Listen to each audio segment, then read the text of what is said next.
Welcome to Study Loop. In this question, we need to use table K to determine whether the null hypothesis should be rejected. So the test value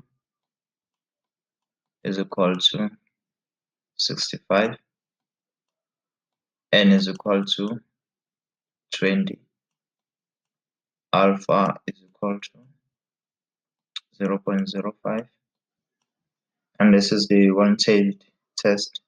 So the critical value is equal to 60. We then do the test between the test value and critical value. Since the test value, which is 65, is greater than the critical value, which is 60, we do not reject.